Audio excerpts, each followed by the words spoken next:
Everyone, అందరూ ఎలా ఉన్నారు? అమెరికాలో నాతో పాటు మీరులో ఈ రోజు నేను కషాయం చూపించబోతున్నానండి. అయితే ఈ కషాయం మనము ఇప్పుడున్న సిచ్యువేషన్ లో చాలా యూస్ఫుల్ గా ఉంటుంది. అంటే మేమున్న ప్లేస్ డాలస్, మరి ఇక్కడైతే మాకు వెదర్ అప్ అండ్ డౌన్ అవుతూ ఉంది. ఒకరోజు చల్లగా, ఒకరోజు రెయినీ అట్లా ఉందన్నమాట. సో ఇలాంటి సిచ్యువేషన్ లో ఈ కషాయం అయితే చాలా యూస్ఫుల్ గా ఉంటుంది. మరి దానికోసం కావాల్సినవి చూద్దామా? ముందుగా నేను ఈ కప్ తో 2 కప్స్ వాటర్ తీసుకుంటున్నాను.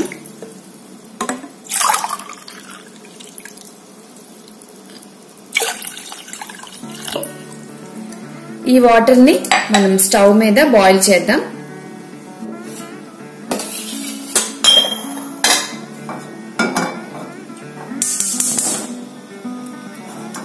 ఇవి ఈలోగా బాయిల్ అవుతూ ఉంటాయి. మన ఇంగ్రీడియంట్స్ చూసేద్దాం.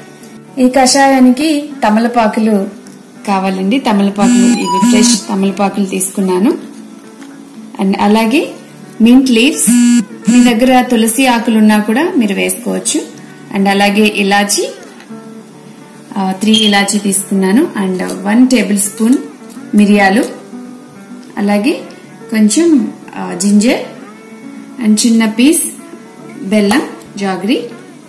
సో ముందుగా మనం ఏం చేయాలి అంటే ఈ పెప్పర్ కార్న్స్ ని ఈ రోట్లో వేసుకొని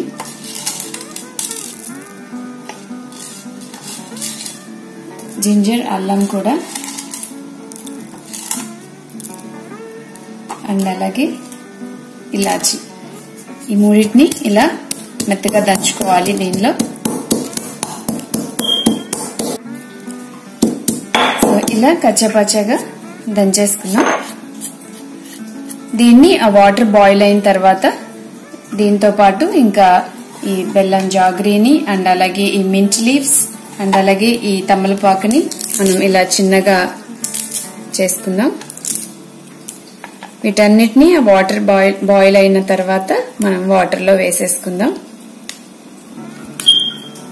యాక్చువల్గా ఇవి కూడా వేసేయచ్చు. సో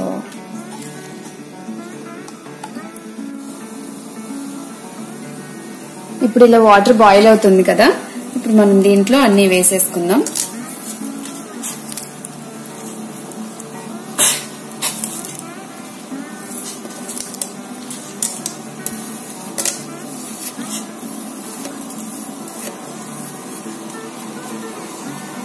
అన్ని వేసాక ఈ వాటర్ ని ఒక 5 మినిట్స్ వరకు ఇట్లా మరిగించుకుంటే చాలా బాగుంటుంది.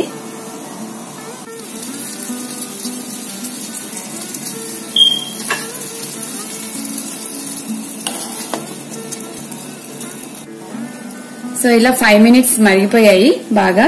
ఇప్పుడు మనం స్టవ్ ఆఫ్ చేసేసి ఇప్పుడు దీన్ని ఫిల్టర్ చేసుకుని మనం తాగేయటమే. ఇది గనక తీసుకుంటే మనకి థ్రోట్ ప్రాబ్లమ్స్ ఏదున్నా కూడా చాలా రిలీఫ్ ఇస్తుంది. మరి ఈ వీడియో మీకు నచ్చిందా? నచ్చినట్లయితే లైక్ చేయండి, షేర్ చేయండి, కామెంట్ చేయండి, సబ్స్క్రైబ్ చేయండి. మరొక మంచి వీడియోతో మళ్ళీ మీ విని అమెరికాలో నాతో పాటు మీరు అంటూ వచ్చేస్తాను. Bye bye.